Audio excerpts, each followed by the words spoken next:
Hello, everybody. How you doing? Everybody doing okay with all this social unrest? We'll get through this.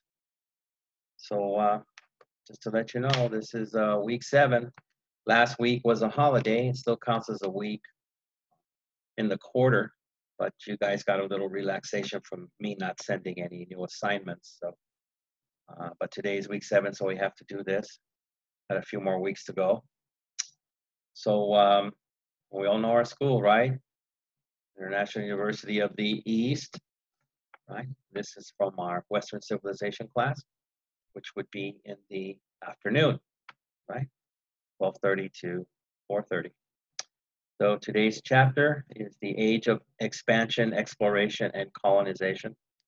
Long period of time there, almost 300 years, 1492 to 1787, okay? And it's got a lot of interesting information with a lot of different countries, so we should enjoy this. So here we go. Okay. The age of expansion, exploration, and colonization, 1492 to 1787. The age of monarchy goes hand in hand with the age of exploration and colonization.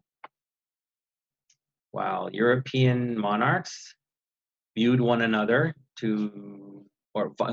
vied. And vied is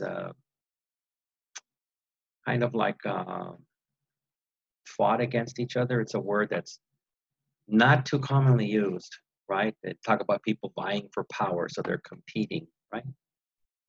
So again, while European monarchs vied with one another to establish strong nation states in Europe, they also began sponsoring voyages of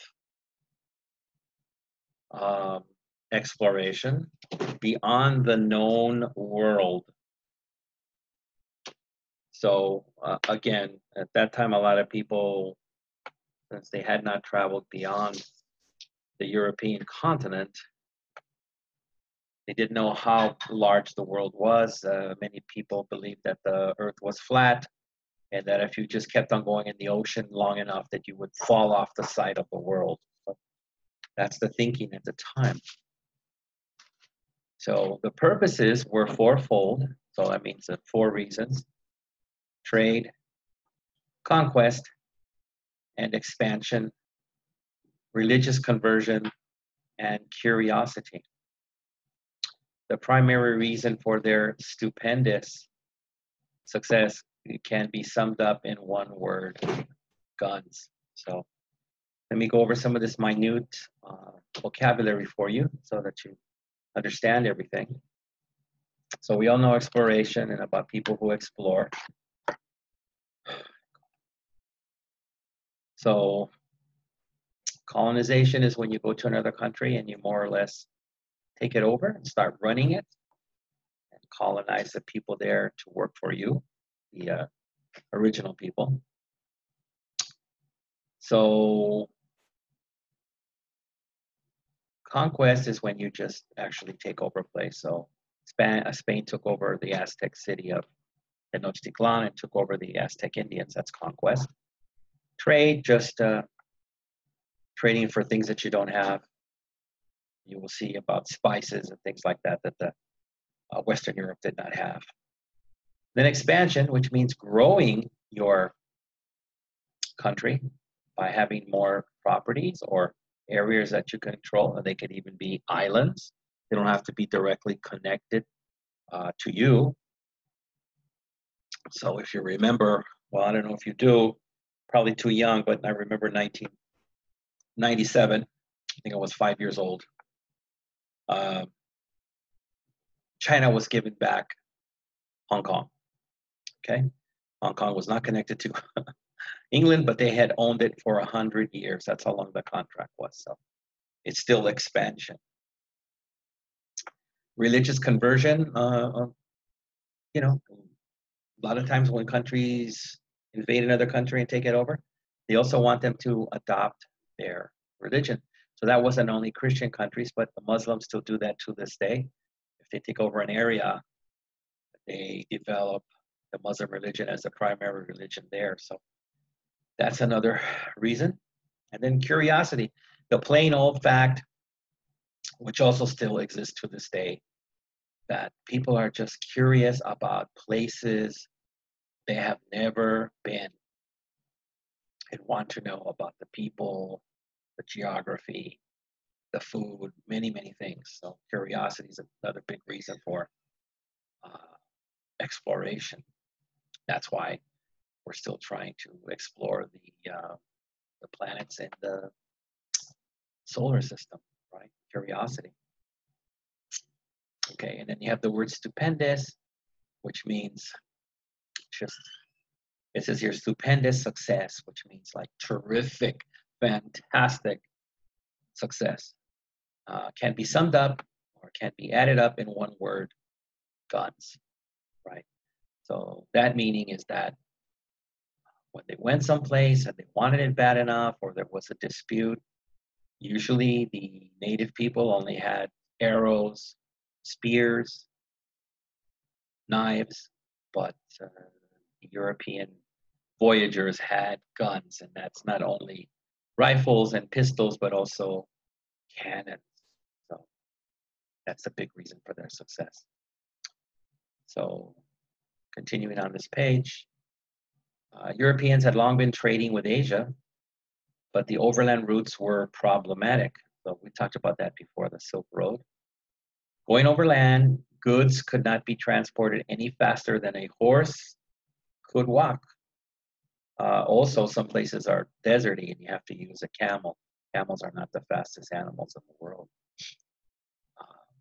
Ships, by contrast, could move much more quickly. And the horse, much more quickly, and a single ship could carry far more goods than a team of horses. That's true. So more goods and faster. Additionally, the overland routes were dangerous. Traders were constantly vulnerable to robbery and attack. Weather caused problems at most times of the year, and geographical features such as mountains created obstacles to a smooth passage, all these. So again, I guess there were a lot of bandits that could attack you if you only had a couple of guys with guns, and mainly whatever you're going to trade with, silks, gold, who knows what, you were robbed and maybe killed. And weather, again, if you're going through deserts, you're suspect to sandstorms. And we're not only talking about a small group of traders or even a medium-sized group of traders. There was Roman legions and legions are a lot of soldiers, that were lost in severe sandstorms in Asia and never made it back to the United States, but Europe. So geography could do it. And if you got tall mountains, how are you going to get through there, right? Okay. So I have some questions here, as usual. I never stop with the questions. All right. Let me go to the whiteboard. Hopefully everybody's doing okay.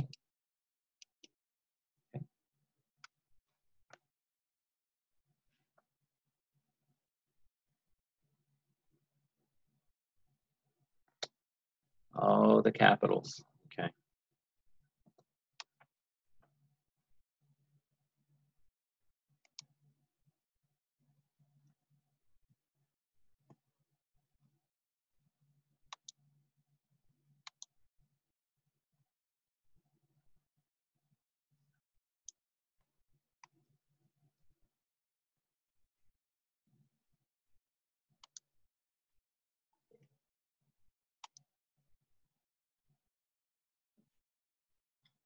Okay. What were the purposes of European exploration at the time? So again, if you look at purposes, you'll see there's an S at the end of this noun, so it's a plural noun. So you're going to have a series of answers there. So it's the same thing. All my students know. The The more answers you give, the more points I can. So if you only give one, someone else gives three, you know who will get more of the points, right?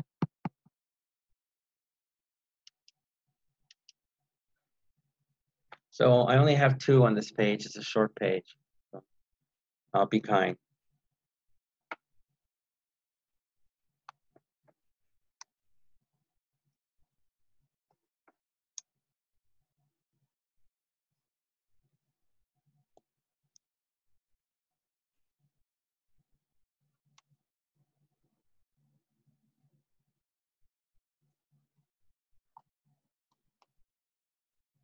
Okay.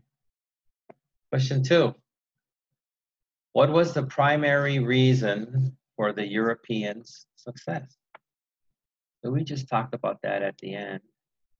Was it the fast ships that was their success?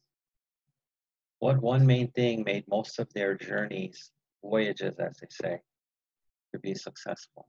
So, again, I'll give you a few minutes to write these down. You can answer them later. We'll go along as a good clip today. This stuff's pretty interesting, pretty varied. A lot of different countries chiming in. Hopefully you'll learn some things you didn't know about these countries.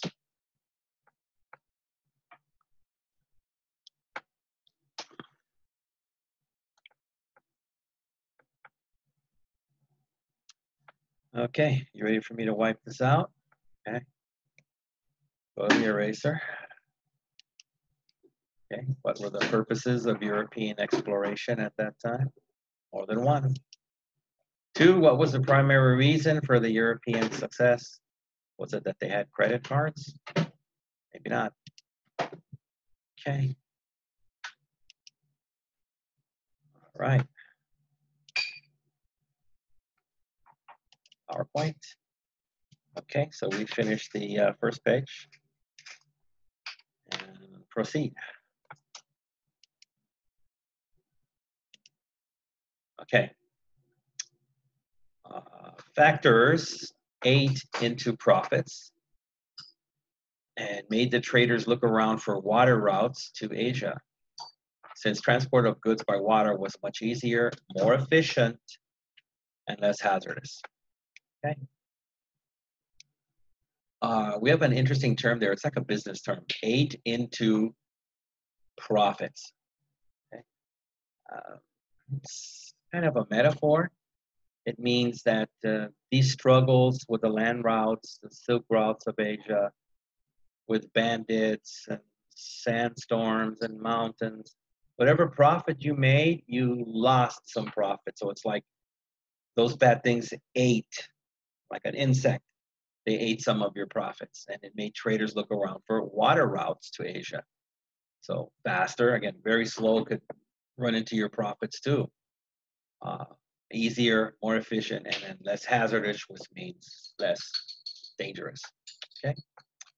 The second motive was conquest and expansion. The story that has unfolded in the previous chapters of this book shows that European nations tended to have an aggressive foreign policy, constantly attacking one another in order to acquire valuable territory and expand their power bases. A larger population meant more revenue for the crown, meaning the king or queen, usually king, in taxes, more income for the church in tithes. Tithes are religious or church taxes. So, when you go to church and they pass around the plate, that's a form of tithe. They're asking for your assistance and your help. And more soldiers in the army. Therefore, 3 of the most powerful branches of society, the royal court, the clergy, which is a religious contingent, and the military, were united in the desire to explore the seas and lands beyond Europe in the hope of establishing colonies that would make them richer and stronger than their neighbors. So Spain wanted to be stronger than Portugal, and Portugal wanted to be stronger than France, etc. So I'm looking for any vocabulary, but the story has unfolded. It just means the story came to be. We're not really folding clothes here. It's just how the story happened. Okay, population, income looks pretty straightforward. Okay, I guess I can continue. The third motive, religious conversion, was a product of the universal Christian belief that non-Christians were heathens. Heathens were people like wild, godless people that came from the forest or the mountain, and they didn't believe in God.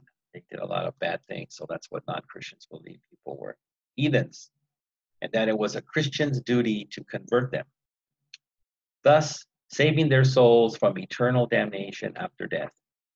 Eternal damnation is a long way to say that the people without Christ in their lives will go to hell. Okay?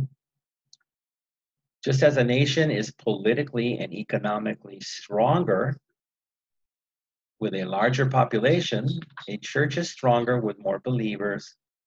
Therefore, the European churches were eager to send missionaries to Asia, Africa, and the Americas to bring more souls into the fold, or meaning bring more souls into the Catholic Church, more souls becoming Christian.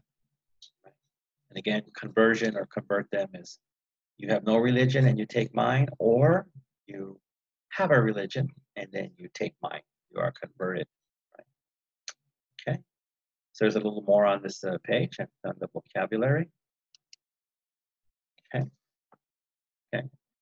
The last motive, and a very powerful one, was a sense of adventure and curiosity. The urge to find out what lay beyond the horizon, right? And the willingness to take the risk of finding it and realize anytime you go into new areas, there are risks, even to this day. I don't know if you remember last year, there's an island. It's an island that's prohibited to go to. It's, I guess, the closest country it's near is India. And there's this group of native people who have lived there for thousands of years. And in the past, anytime anybody went there to try to talk to them in any way, they were attacked violently. Some people were killed. So it's very obvious to see that they don't want to be contacted by outside people. And we had some fellow last year that said, I'm a Christian and I want to bring Christianity to them. So he broke the law, went to the island, and he was killed. Okay, so there is danger in going to new places and faraway places that you don't know about. Okay? That's why they say beyond the horizon. So horizon is farther than you can see, and the willingness to take the risk of finding it. This urge, meaning desire, has characterized human beings since the beginning of civilization and is responsible for all scientific discovery and technological achievement. Just as the 20th century explorations of outer space could not have been accomplished without the fundamental human desire to see and learn about the unknown, the 16th and 17th century voyages of exploration could have never happened if a number of brave souls had not wanted to find out what was on the other side of the ocean. And not only finding people that don't want to meet you or talk to you, so they will try to kill you. There's other ships that were lost at sea in great storms. So nature can also deal you a death blow. So risky business, but we don't discover anything without taking risks, right? So finishing up this bottom page, which would be 76. Although the Chinese had invented gunpowder centuries before, there were no guns in the world that could match what the Europeans had developed by the 1500s. Yes, Chinese developed gunpowder basically for fireworks.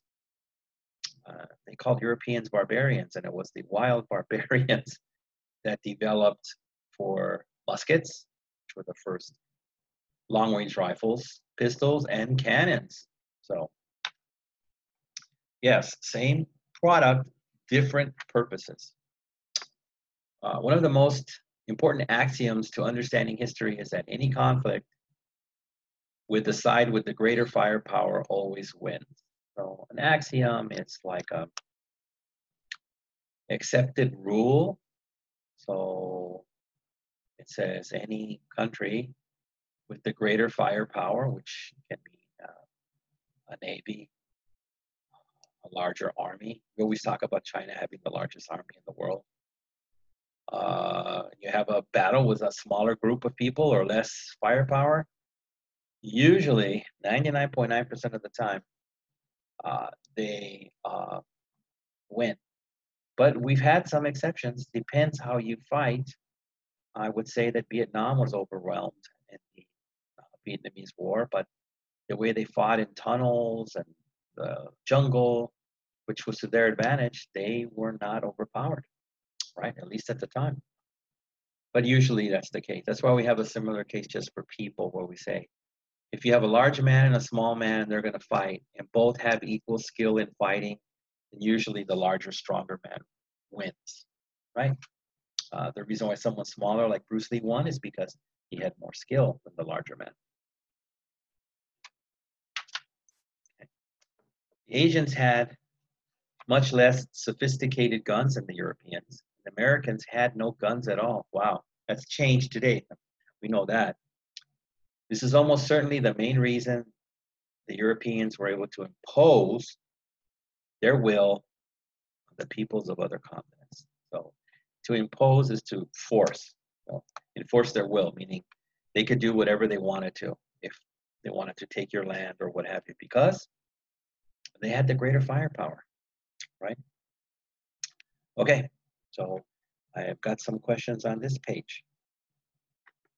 So I gotta go to the whiteboard.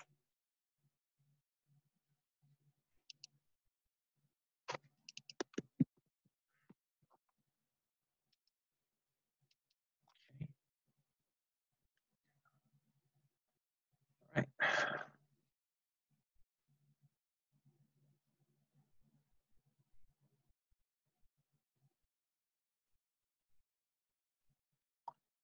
All right, make sure I get the spelling right on that. Don't want to misspell it.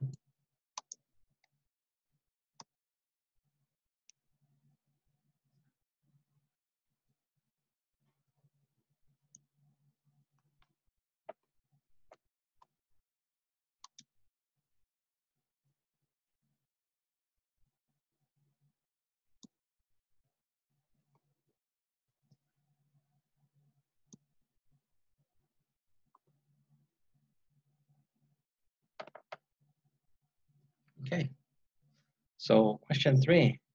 What were the 3 top branches of European society? Okay, so you just got to give me 3. Make sure you remember that. Not give me 2 or 1.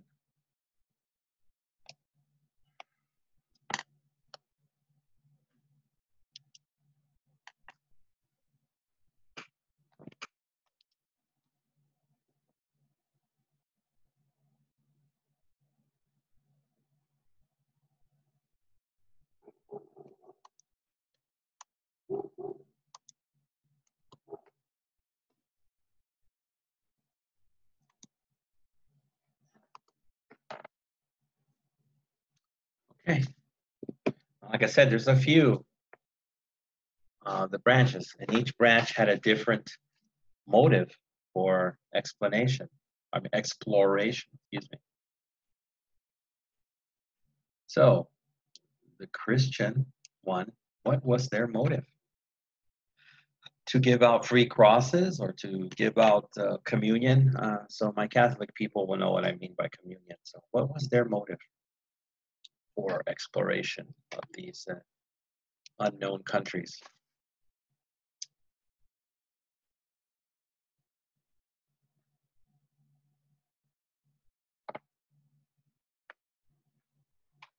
Okay, here's one you're going to have to think about. It's not so straightforward. You can find it, but you're going to have to put in your own words.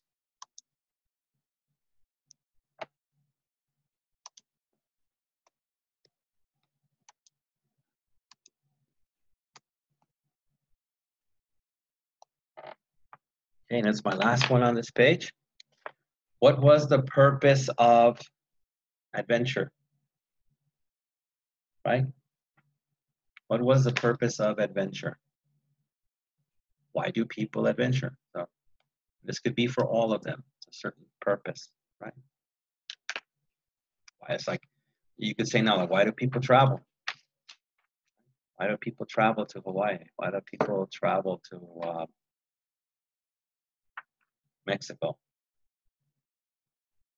What is the purpose of adventure? So I'll give you a few minutes to answer those.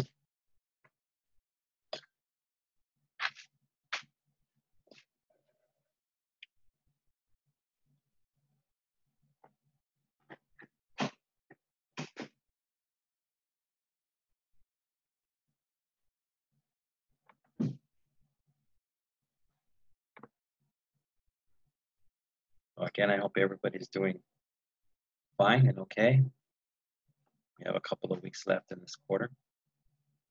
Then we'll take a break and then we'll start with the summer quarter. Okay, so make it the eraser.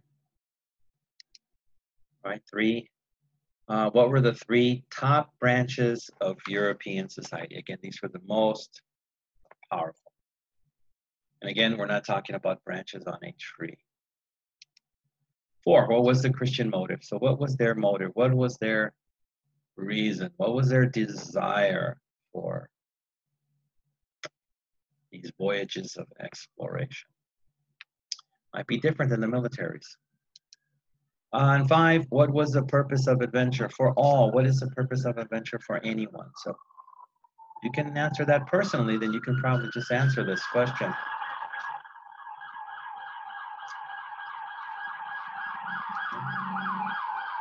I hope they're not coming after me. I haven't done anything wrong. Maybe my students, but not me.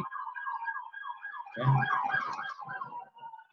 Okay, so let me go back to the PowerPoint.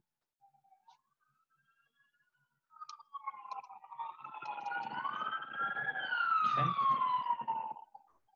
So we finished this page. The last word was continents. So now we're headed on. We're going to jump a page or two and actually start talking about the explorations itself. Okay. So exploration to the east. Okay, we're not talking about going to New York here. This is Europe to the east, so Asian countries. Europeans had been navigating. Navigation is what you call ship travel. You have charts and forms, and you navigate through the ocean. So been navigating the South Atlantic and Mediterranean. So South Atlantic would be around between England and France, Mediterranean, Greece, Italy, since ancient times. But it was only on the late 15th century that they began to explore the west coast of Africa and to look for ways to reach China. They didn't know how to reach China by ocean, and India by water. So Africa wasn't hard because if you know your geography, which I would ask you in class and see who could tell me, but we're doing the Zoomy, so I can't do that. But Africa, North Africa is actually underneath Spain. There is a body of water there, and then there's a little island called Gibraltar, which Spain and England have traded off owning for the years. So the north of Africa was easy to find, but they had not been able to go all the way down on the west coast. That was scary. They didn't know if ships could go down there. And they didn't realize that they had to go around that to go to India, but they learned. Europeans had traveled far to the east during the Crusades of the Middle Ages, and that's a war between Christians and Muslims. There had also been solitary travelers like Marco Polo. who brought back fabulous tales of sophisticated Eastern civilizations and tangible samples of Eastern luxuries in the forms of spices, silks, and porcelain. So let me attack some of this vocabulary here. Okay, if you don't know solitary, that means alone. Like if I tell you I'm a bachelor, then I live a solitary life. So a solitary traveler like Marco Polo, he went by himself. He didn't go with an army or a church. And he brought back fabulous tales. Tales are stories. We're not, T-A-I-L-S is the tale of an animal, but T-A-L-E-S are stories. Sophisticated, any more sophisticated than what he had seen in Europe. Eastern civilizations, and tangible. Tangible is a word we use now. Tangible is something that you can see and touch, and it's tangible, right? It's like you can get people talk about a UFO encounter. I was kidnapped by aliens, and they say, well, okay, but for us to believe you, can you give us something tangible? Did the aliens give you something, or do you have a scar where they operated on you? So to give you something tangible is something you can touch or see or actually evaluate. So that means, and then we have luxuries. Luxuries are things that are not necessary, but are nice to have, right? So luxuries were spices. Europe did not have a lot of spices. Remember, they did not have refrigeration. So meat and things went bad very quickly.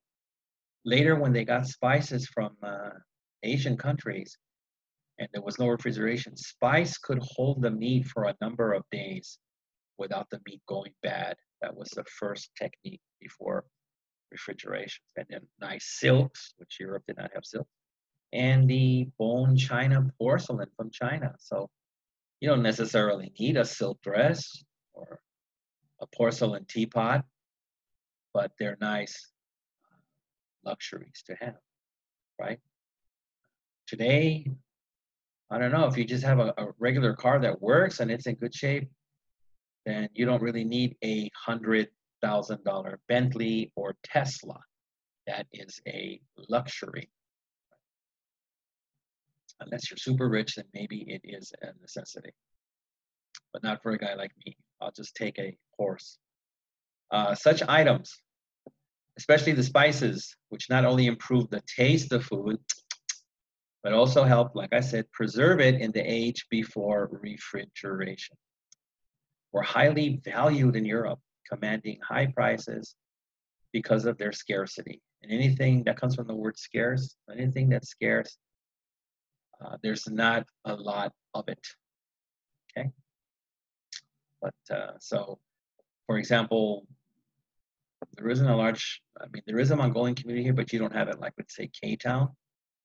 So all the young people are like, oh, K-Town has all these bulgogi restaurants and H-Mart and Zion Market and this and that. But if you talk to your maybe grandparents, if they were here when the first Koreans came, there was no H-Mart. There were no Korean grocery stores. There wasn't even called K-Town.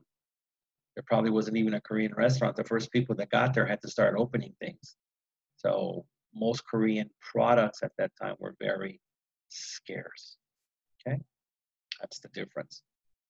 All the European nations knew there was great profit to be made from overseas trade. Yes, that profit.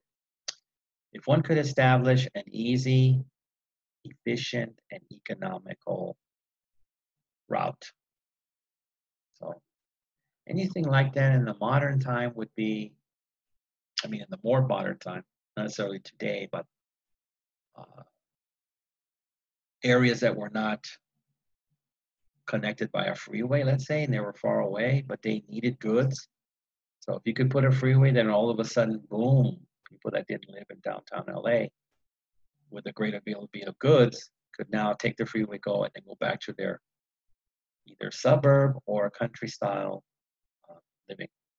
Okay. So let's continue on this page. Portuguese exploration and trade. Does anybody know where Portugal is? Do you? If you look on a map, it looks like the shape of California. It's connected to Spain. It's on the backside of Spain. So pages seem to want to keep on jumping. Okay, Portugal's long stretch, again, it's like this. It's kind of like California. Long stretch of Atlantic coastline and its proximity to Africa. Remember, North Africa is below Spain, and this is connected to Spain, so it's also below Portugal. Place it in an ideal geographical position to take the lead in these exploratory voyages. With the birth in 1394 of Prince Henry, Portugal also acquired the ideal sponsor for its seagoing ventures, and ventures is short for adventures. Right? You could also use it, you'll hear it in the term business venture, which is, since business is risky, there's no guarantee. It's kind of like a voyage into possibly money making or money losing. So Prince Henry's passion for ships and the sea and the skills he acquired in his favorite subject gave him the nickname Prince Henry the Navigator. Again, remember, a navigator is one that can make charts and cross and actually travel through the ocean. Since Henry was not the heir to Portugal's throne, he was free to indulge his time and money on ships and sailing. So when you indulge something, you really, really enjoy something you do. Some people don't. Like, let's say I love donuts, and if I was really able to indulge to eat as many donuts as I could, I'd probably be 300 pounds. So I don't do that. But he had free time to indulge his time and money on ships and sailing, making him smarter in navigating. That's why he acquired his nickname. His fascination with the sea proved enormously profitable for the kingdom. So enormous is like saying hugely and profitable. So his fascination with the sea made, basically saying, made the kingdom a lot of money. Henry oversaw and paid for the development of the caravel, a lighter, faster, and more maneuverable sailing ship than those generally used at the time. The ones that were used were quite large. He sponsored exploratory voyages to West Africa and employed skilled cartographers. Cartographers are map makers to record the results. Henry's own considerable skills in navigation were hugely beneficial to the Portuguese fleet. Fleet, again, is a group, many groups of ships. At the top of that, it says he oversaw and paid. So that means he was in charge. Anybody that oversees something is in charge. During the 1400s, Portuguese explorers made a series of voyages along the west coast of Africa. Their purpose was to gather information and perhaps to set up trading posts at this time. There was no attempt at invasion or conquest. Very interesting. They didn't want to invade the country or take it over. Just trade. In 1487, one of these voyages stumbled. Stumble is when you accidentally fall upon something. So they stumbled accidentally on the only viable water route to the east, route being the way. Okay. So I'm at the bottom of that page. And I guess it's time to ask my questions there. So let me get back to the whiteboard. Okay, get out that old pencil.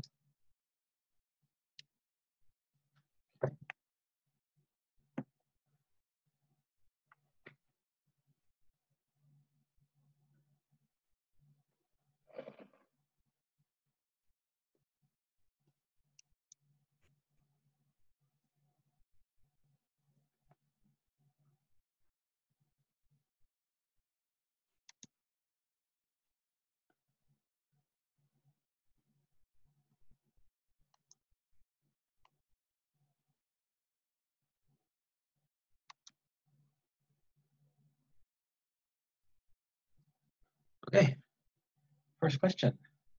What did the Europeans need for overseas travel? So what I'm trying to ask here, it was a necessity that they didn't have it before, and they had to find something that would make their overseas travel easy and thus profitable for them. Okay.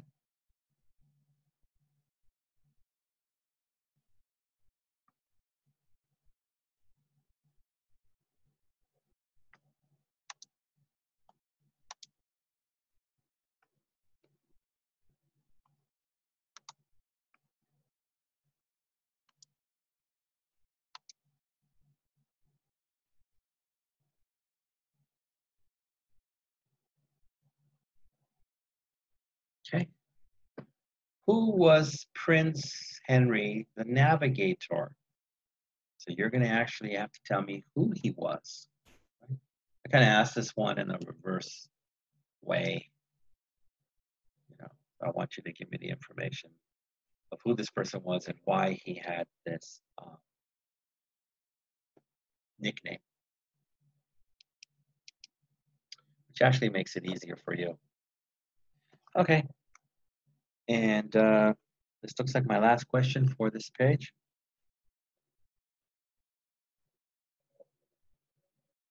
Let me make sure I have this written down correctly.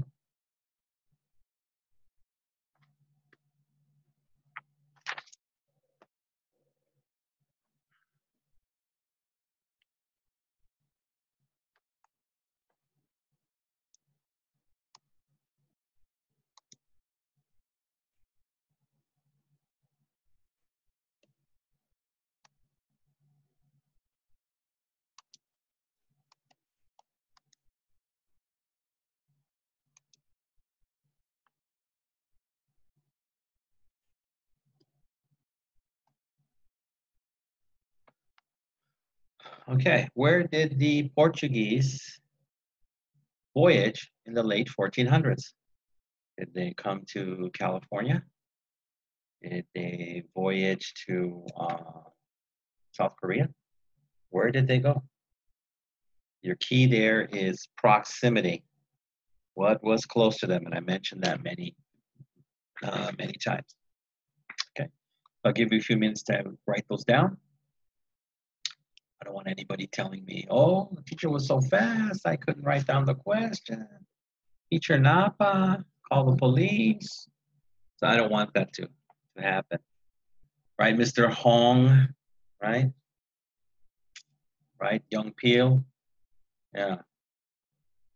That teacher, I was playing Candy Crush, and when I realized he already erased the questions from Senyum Napa. So, like I said, there's 3, so I'll give you a little bit of time there.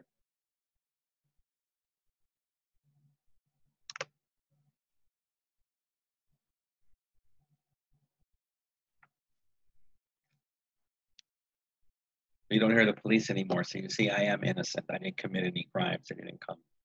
Now, if I stop this lecture suddenly, that means they came to arrest me, but I'm pretty innocent, I think. Okay, so I guess I will try to erase these. Get the old eraser there. 6, what did the Europeans need for overseas travel? Don't be a funny guy, Temujin, and say, oh, they just needed a ship. You know, please. Okay, 7. Who was Prince Henry the Navigator? Again, he was not a rapper. He was not a skateboarder. And he did not play for the Lakers. Okay. The last one, 8. Where did the Portuguese voyage in the late 1400s? If you want to say California, go right ahead. But it might not be correct. Okay. Let me go back to this. Great. Fantastic.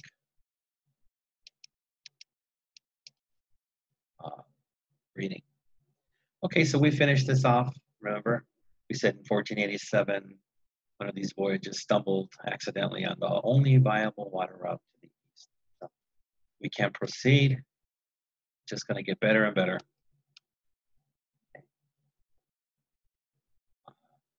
Captain Bartholomew, yes, that's how you say that, Bartholomew, the long one. Diaz, Spanish it would be Bartolome, right? So Captain Bartholomew Diaz and his crew, uh, having ventured almost, which means traveled, to the southern tip of Africa, almost, were blown off course during a storm. See, and that's what I'm saying. Many people die during storms. They were lucky. They were just blown off course. But it prevented them from actually getting to the very bottom or going around at this time, which is important. When the storm ended, Diaz realized that they had rounded Africa's southern tip. You know, Africa's huge, which he promptly named Cape of Storms. Later, it became known as the Cape of Good Hope. This voyage established the viability, or means the possibility, of sailing to Asia by rounding Africa. So you have to drop from Spain or Portugal, past the northern port of Africa, go all the way to the bottom, and then go around it and come up, right? And that's how you could get to Asia. First place would be India. By rounding Africa, the Suez Canal, which connects the Mediterranean and Red Seas, and thus provides a much shorter shipping route, was not built until the mid-19th century. So quite many hundred years later. So again, vocabulary looks good there. I don't think I have to go over any words. I did them in time. The Portuguese lost no time in fitting out ships for a trade expedition to Asia. In 1498, Vasco da Gama became the first European to reach India by sea. Like I told you, that was the closest one once you round the tip of South Africa. He learned two facts of major importance on his first encounter. First, the Indians had no interest in European goods. Indians here meaning people from India, not what Americans call native people in the Americas. Da Gama offered to barter, which means trade, for their spices. They wanted money, don't we all, right? Second, Arab traders already had control of a thriving, which means very busy and successful. That's why it's thriving. Spice trade in the area. Da Gama understood that the Portuguese would have to drive the Arabs out, which means remove them from their own trade. Ambitions were, if they were to succeed, the Portuguese, they had to do that. When Da Gama returned to Europe and sold a shipload, be careful with that word, shipload, of Indian pepper. Yeah, do you realize Europe did not even have pepper? Their food was pretty tasteless. For 60 times the price he paid for it, it was clear that the thunderstorm that sent Diaz's ship off course had been a great stroke of economic good fortune for Portugal. So what they're saying in that cluster of words there is that he bought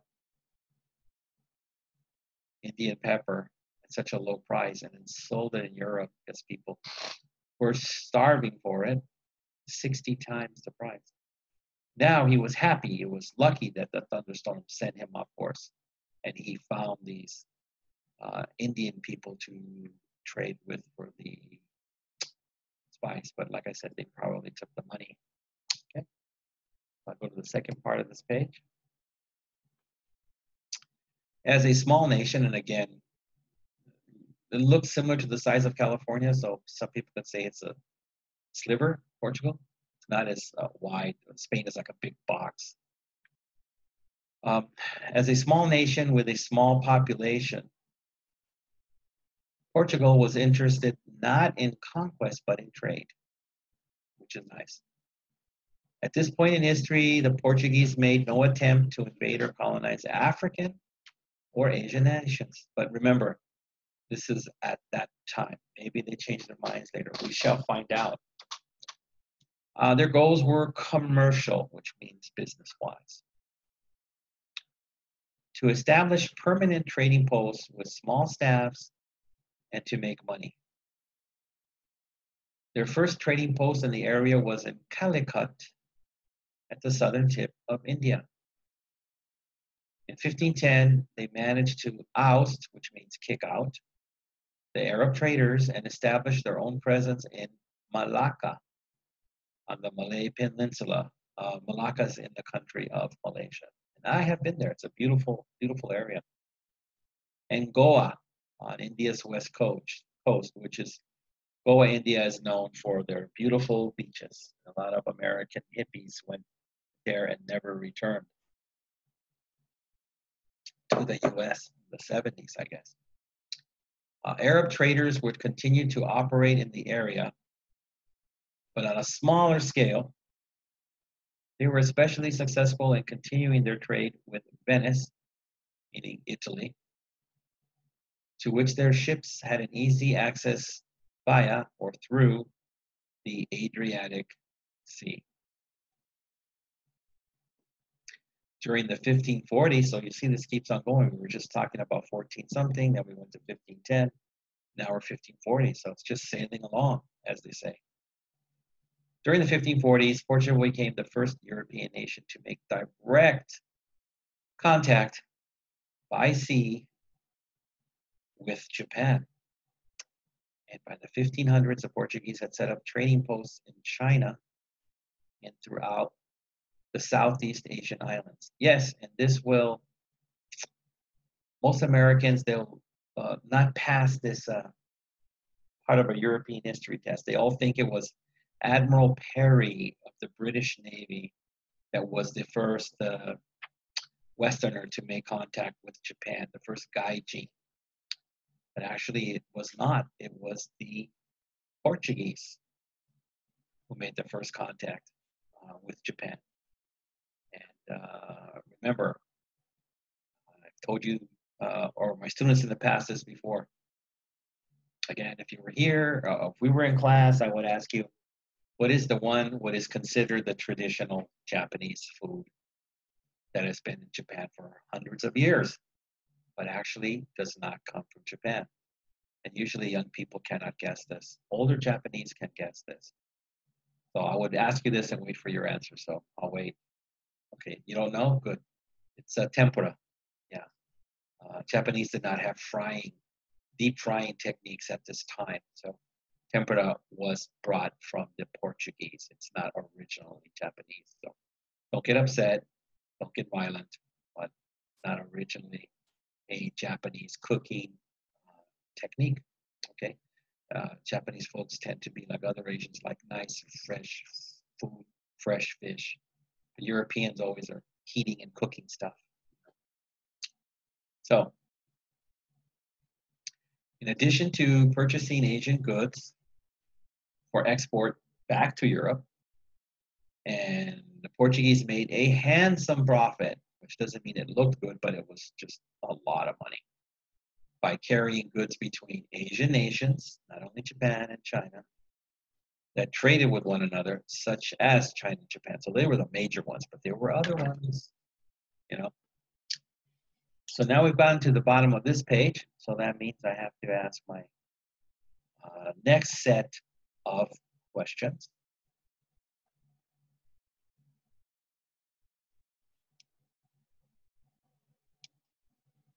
Mr. Whiteboard.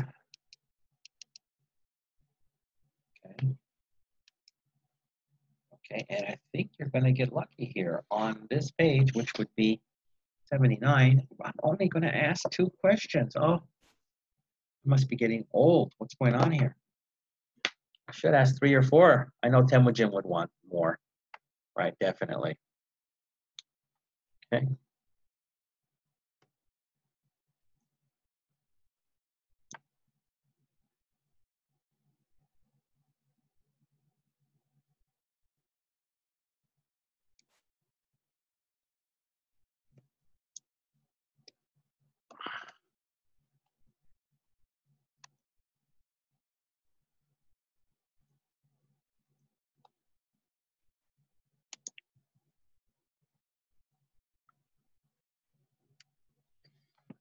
Okay, who, meaning a person, one person we're talking about here, not a whole fleet of ships. Who was the first Portuguese sailor to reach India? Was it Colonel Sanders?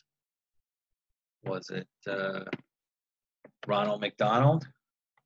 Who was the first Portuguese sailor to reach India?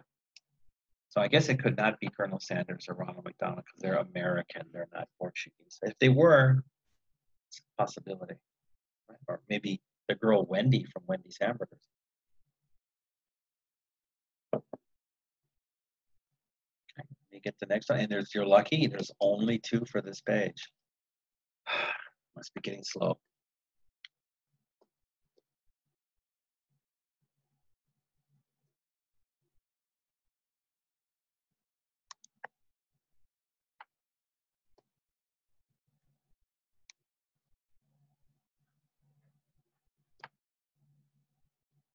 Okay, again, let me check my spelling on this.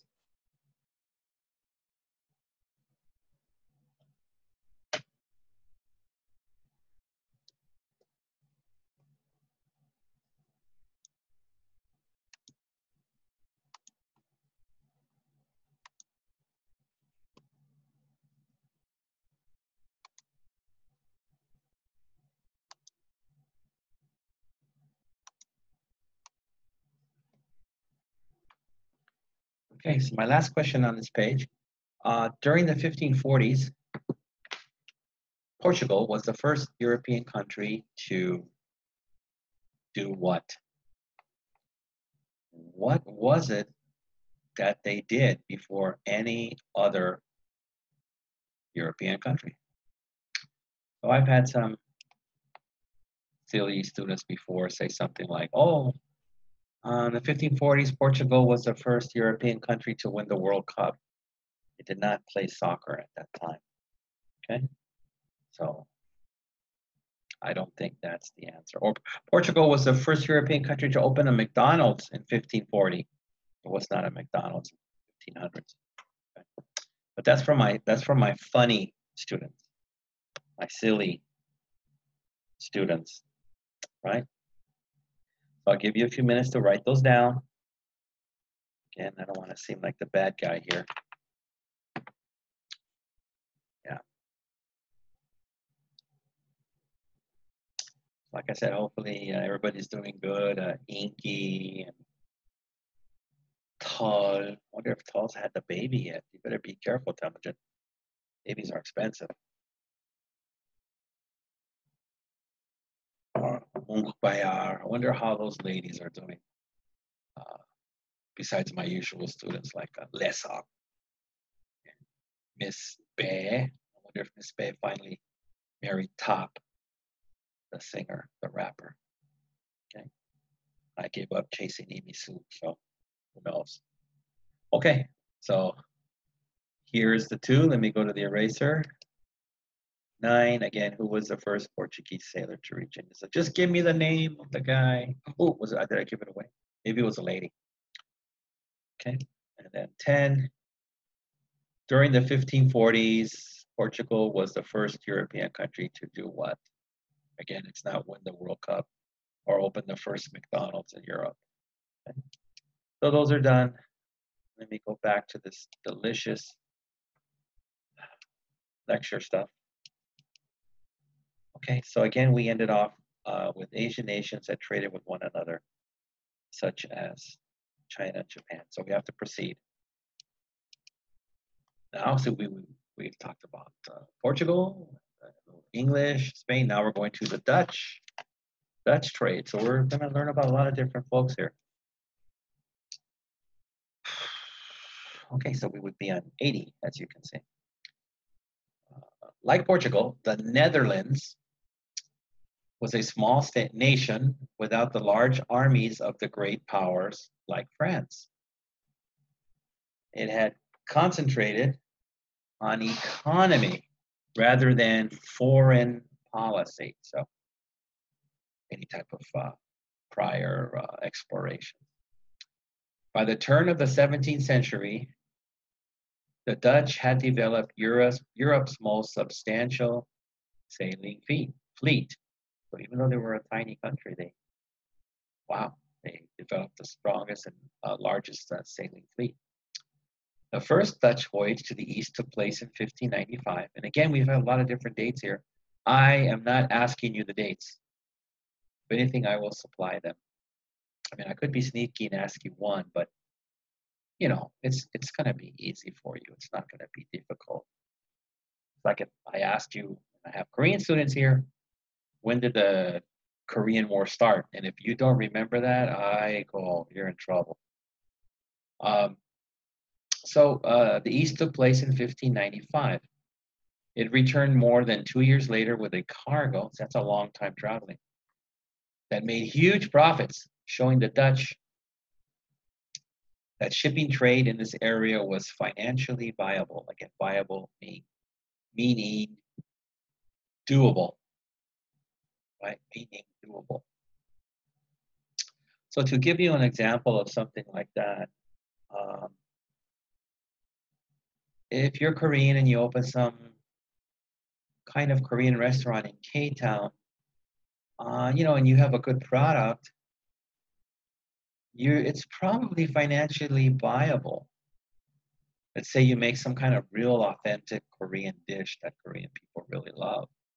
Well, Koreatown's large and there's a lot of Korean people, so you get a good customer base. But if you open that with authentic Korean food that American people didn't even know about in an area where it was mostly American people, that's probably not financially viable because people wouldn't even know what the food was and don't know what it tastes like and maybe be afraid of it and can't pronounce the name.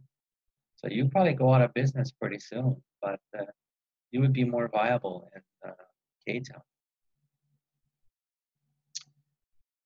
It was not long before the Dutch gained the upper hand over the Portuguese, wow, even though they're late starters, in trade with the East. The Dutch had larger ships, so that means they can carry more goods.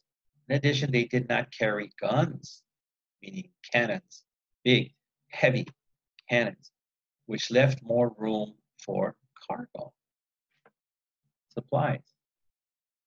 They also had superior trade goods to offer the Indians and Chinese in exchange for their wares. Okay? So whatever products they were going to barter or sell. So, they felt that their products were superior. Wow, that brings a lot of desire from the Asian countries. In 1602, the Dutch East India Company was founded. I'm sure everybody knows about that company. To this day, it's strong. It sold shares of stock and offered the investors a regular return on the profits. As the Portuguese had done before them, the Dutch earned, did I get lost here? As the Portuguese had done before them, the Dutch earned a large profit, not only on trade between Asia and Europe, but also by serving as carriers of goods in the lively inter-Asian trade. So what that means is they brought goods from the Netherlands. And sometimes they didn't go back right away. Instead, let's say if they brought goods to China, China says, we don't have a lot of ships. We want to send something to Japan. We want to do some trade. Will you do that for us? We'll pay you, nicely. So they said, hey, fine. So now they made extra pay by taking some goods from China to Japan, collected it, came back to China, got their extra pay, and then got the goods that they originally traded for with China and then went back to the Netherlands. So that's your inter-Asian trade. It's like when you go to Hawaii and they say, do you want to get on the inter-island travel? Huh? So they're just asking you, we can take you by boat or helicopter and you can go from Oahu, the big tourist island, and we'll take you to Maui. And if you want to go to Kauai, you can go to Kauai. So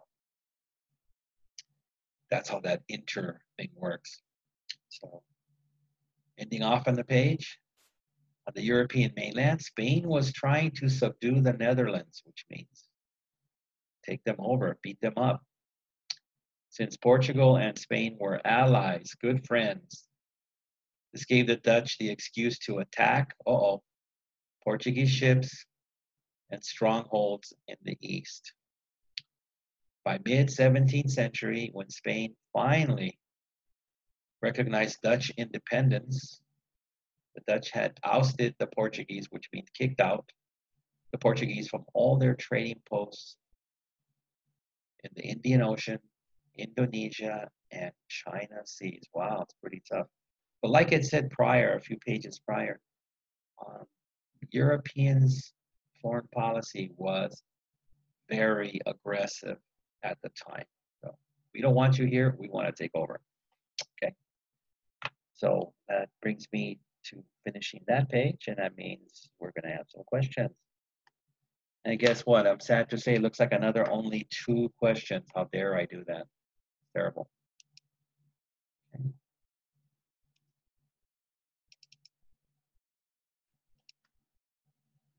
Okay.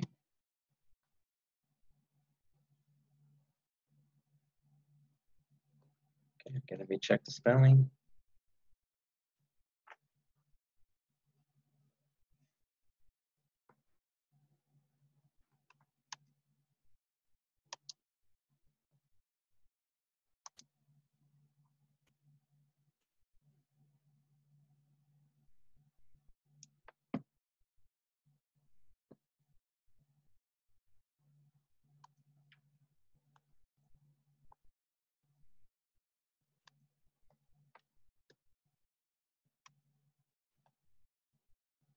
Oops, a little misspelling there. Correct that.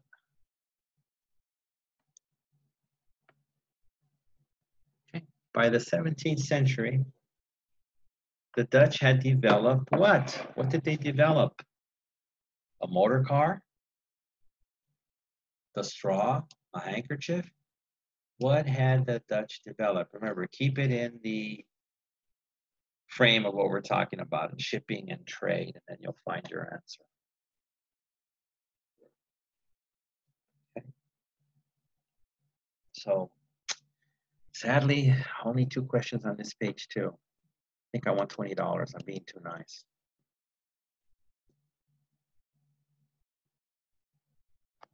Again, check in the spelling.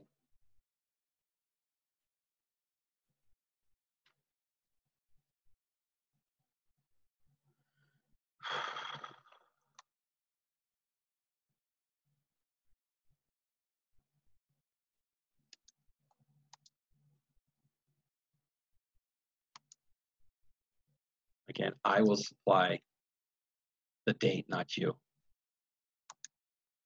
So let me get the date correct. All right. See how kind I am? Okay. So what did the Dutch establish in 1602? What did they establish? Again, keep it in the same business, voyage, things like that, and you'll have your answer. So I'll give you a few minutes to write these 2 down.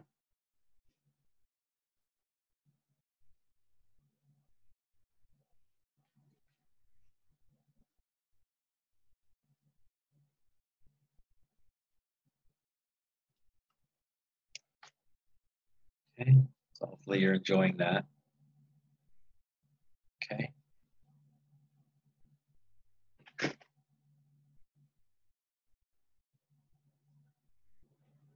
Okay, so let me get the eraser.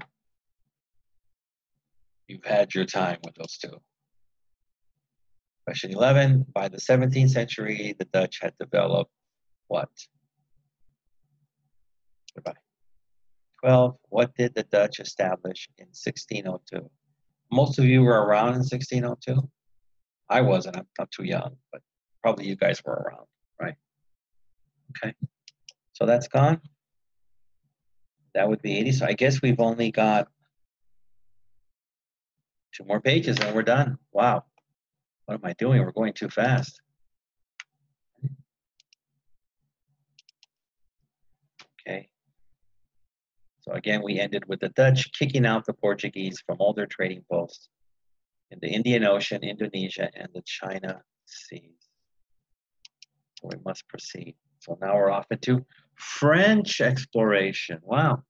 Teacher, how many countries are we going to learn about? Who knows? 100? Maybe? Okay.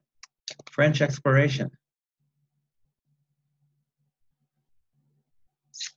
The French began their voyages to America for business reasons. They wanted to expand the fur trade. Does everybody know what fur is? Fur is the hair that animals have. They don't have human hair, but they have fur. Even kitty cats have fur. Doggies have fur. Right? Giovanni da Verrazzano in 1524 and Jacques Cartier in 1535 were the first Frenchmen to explore any part of North America. That'd be a good question to ask. Very obscure. Maybe not. I'll be kind. It took until 1603 for the French to establish their first American colony, when a party of fur traders traveled west to Canada. Samuel de Champlain went with the party as a map maker. You always need a map maker to try to find out where you're going. He mapped the St. Lawrence River, Lawrence, and the Atlantic coast. Champlain founded the towns of Port Royal and Quebec. He established friendly relations with the Algonquin and Huron Indians, the native people. This friendship led to an important alliance or connection, group, contract of forces during the French and Indian War. In 1615, Champlain became the first European to see the Great Lakes, at the Great Lakes of Michigan. This area became the hub of the French fur trading industry, hub meaning the center. As the French prospered, they explored farther south. They settled parts of Ohio and sailed down the Mississippi to the Gulf of Mexico, where René Robert Cavelier Sieur de la Salle founded the colony of Louisiana. That's why you say that Louisiana doesn't sound like an English name. It's not. We bought it from the French and kept the name, right? So I have to continue on this page. Now, English exploration, another country. Wow. The earliest English voyages to the West were made in search of a trade route to Asia, the elusive Northwest Passage. In 1497, John Cabot landed on the coast of Maine, which is on the East Coast, becoming the first European since Leif Erikson, a Norseman, Viking, that is, who had reached the coast of Canada about 500 years earlier to see North America. It was Cabot's voyage that assured Europeans that they had stumbled across a new continent. America was clearly not Asia. That's correct. We did not have any Panda Expresses yet. Cabot never returned from a second voyage. His son Sebastian followed him in 1508, reaching the entrance to Hudson Bay. In 1509, Henry Hudson found the mouth of the Hudson River and followed it north to Albany before he realized it led north, not west. On a second voyage, Hudson drove his crew farther and farther west through a network of islands north of Canada. Terrified for their lives in the unknown frigid, which means beyond cold waters, Hudson's crew marooned him and turned the ship back east towards safety. So they left him there to die, I guess, and returned back to safety. They did not want to go any farther. England's interest in acquiring colonies arose when Elizabeth I realized that Spain and France were establishing a foothold or a base in the Americas. During the 1560s, English pirate ships began venturing or traveling into the Atlantic to capture Spanish cargoes. See? take their riches. Cousins John Hawkins and Francis Drake, probably the most famous British pirate, were especially successful. Drake became the first Englishman to sail around the globe, meaning the world, and he was knighted on his return to England in 1580. This gesture on. So now we've got to the bottom of this page.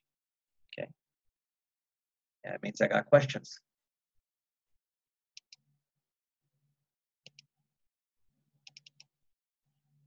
Okay. Okay, get the pencil ready.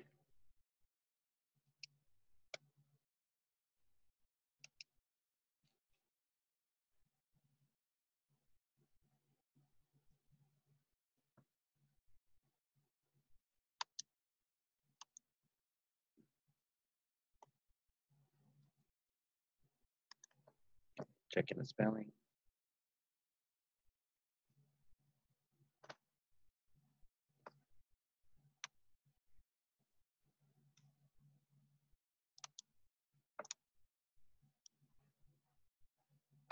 Okay, so first question, why did the French start voyaging to America? What was the reason? Was it to try our McDonald's hamburgers at the time, to go to Sizzler, or maybe to go to Disneyland? Why did the French start voyaging to America?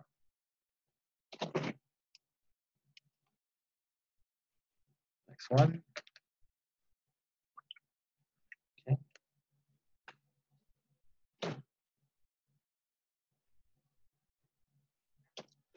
Now, different country, different reason.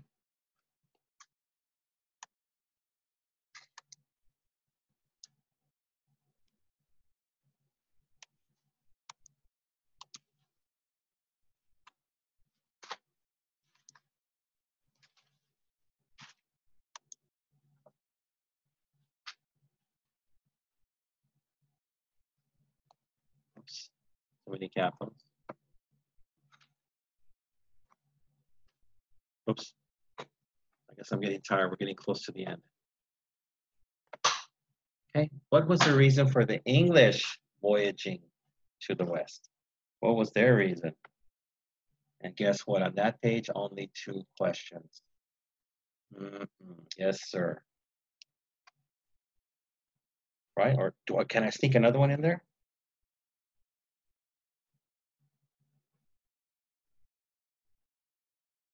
Yeah, I guess I'll throw one out. I'll be kind. It's kind of redundant, kind of the same. So I'll just give you the 2. So I'll give you a few minutes to write those. So see, I would have given you another one there. I'm throwing it out. So if you want to give me $20 in cash, just tell me where I can meet you. I will wear a mask, and we can do it from 6 feet away, social distancing. Just put the $20 on the end of a stick, and then point the stick to me, and I'll take it. Okay? All right. Let me erase these and get onto our very last page, which I think is going to be a short page, not a long one. Okay? 13, why did the French start voyaging to America? McDonald's, Disneyland. 14, what was the reason for the English voyaging? So you know it had to be different, right? Okay.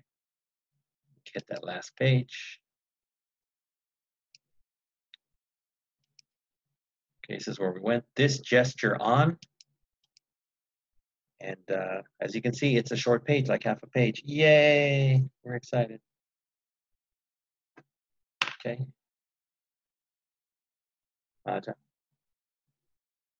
Okay, so sooner I do this, the sooner we can go. All right, let me mark off that page as being done. Okay. Gesture on the Queen's part was one of the sparks that set off the great naval battle with the Spanish Armada in 1588, which we read about when we did Spain in the 1500s. England joined the North American land grab, which means taking land, by sending Sir Walter Raleigh west in 1584 to claim a large territory that included the present-day states of Virginia, West Virginia, Maryland, and the Carolinas. Raleigh named the territory Virginia in honor of Elizabeth the Virgin Queen. Raleigh and his companions established a town on Roanoke Island off present-day North Carolina. A second group of settlers sailed west for Roanoke the following year, led by John White, who immediately returned to England for supplies. When White sailed back to the colony in 1590, he found no trace of the settlement he had left behind. No one knows to this day what became of the settlers of Roanoke, which we also talked about prior. The failure did not discourage the English from trying. Their first success with the Chesapeake Bay colony of Jamestown, founded in 1606. By 1638, England had founded 7 colonies along the Atlantic coast. As the American population grew, the colonies began to expand westward, carrying out the commands of their royal charters.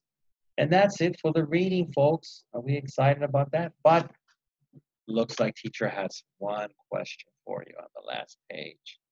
Oh, teacher Napa. It's terrible. But I can't have us reading that. That's a question. So one is left.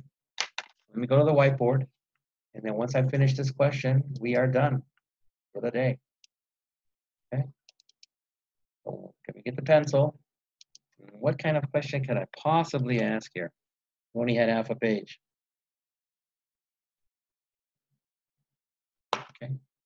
Pretty easy stuff here. This would be question 15. Okay.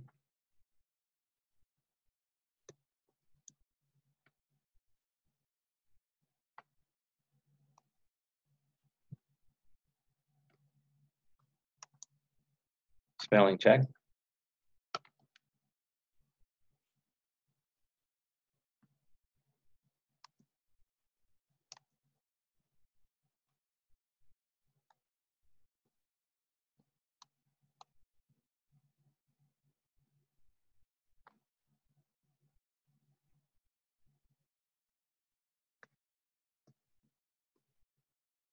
And this one's it. Oops. Let me get the spelling correct. It's IA, not AI. Okay. Last question of the day. Why did Sir Walter Raleigh name his American territory Virginia? There was a big, big reason why he named it Virginia. He didn't make it up or pick a name out of a hat or ask his uncle to give him some advice. He did it to honor somebody. So there's a big reason why he picked this. Hopefully you can put that down there. So as I mark these things off, that's our last page of reading. That's our last page of questions. We should be done for this week, which is exciting. So everybody take care of yourself. I understand that a lot of restaurants are open now. I just went to one today, and, but you're going to have some social distancing. You're going to have to sit 6 feet from each other. You have to enter the restaurant with a mask, but you can take it off to eat. They took my temperature today. So they said, oh, your temperature is 250. You can't eat here. Oh, I'm just kidding. I do get hot, but the guy said you would be dead if you were 250. So anyway, good luck out there. Try a new restaurant, get out, and be safe. Okay? So I will see you next week. We are finished with week 7. So I'm going to get the eraser, erase this, and I'll be signing off. So take care. Bye-bye.